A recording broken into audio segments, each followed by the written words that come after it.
So I just got done defending a pretty high-profile case that I think most of the world knows about.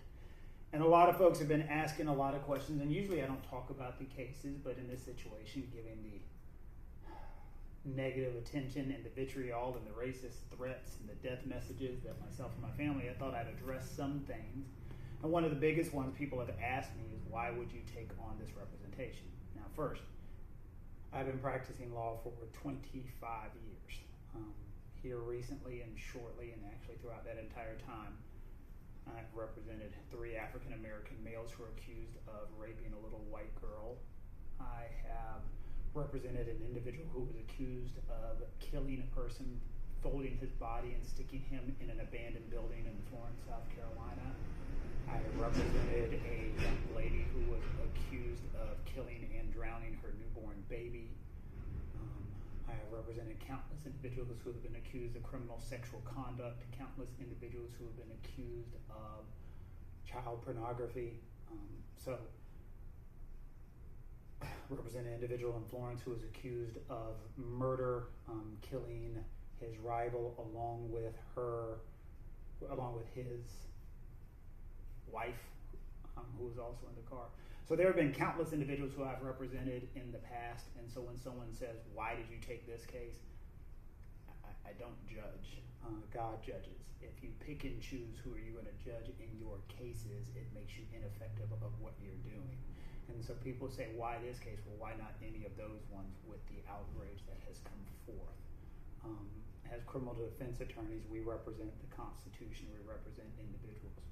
And so when people say comments to me, and I've heard a lot of them, like, you didn't have to take this one. Well, I don't have to pay my mortgage either, but if you don't, they end up taking that from you.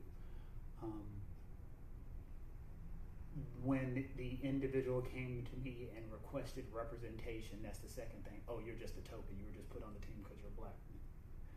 I'm pretty fucking good at what I do, and I find insult to that for someone who would just say the only reason somebody would ask me for representation is because I'm black. If you check and see the things that I do, I am very damn good at what I do, and I'm a very good lawyer, and I will not apologize for being somebody when someone needs, they contact and want a good lawyer.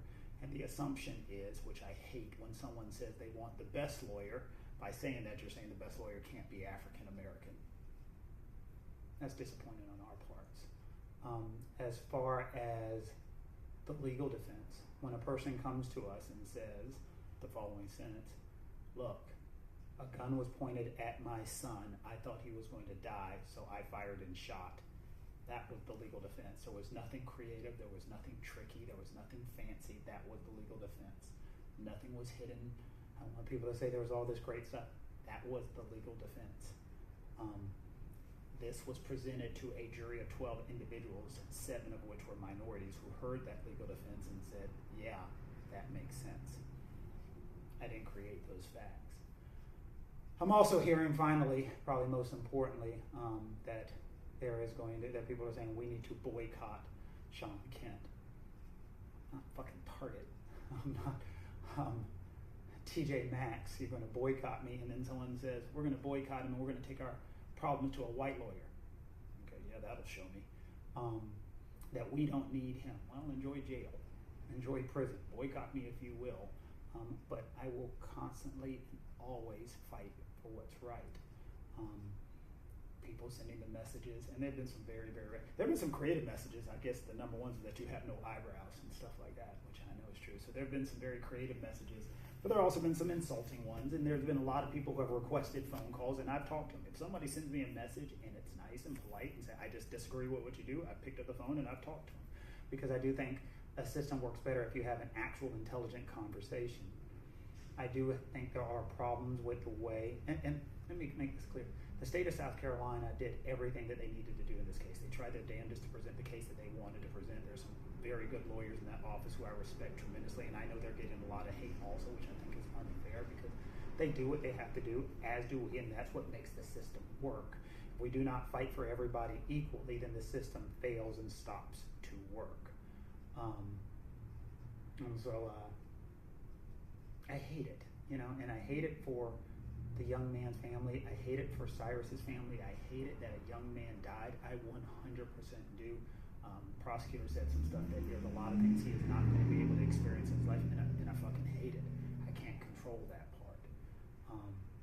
But I do. It saddens me. It saddens me that a young life has been snuffed out entirely too early, and I think, whether people believe it or not, the defendant would agree with that. He felt that he was in a situation that something had to be done, or his son would be dead now. That's his position. People disagree with it, but that's his position. And a 12-member jury heard that position and said the same. So, again, people who are telling me, I'm getting a lot of the last one. I can't believe you defended that racist, you fucking coon. Racist, you fuck. And you rat. And I finally figured out what those little emojis are that you're putting on my pages. I guess that's supposed to be a coon. You're a sellout, you're a racist. And I'm just like, am I a sellout by showing the world that, you know what?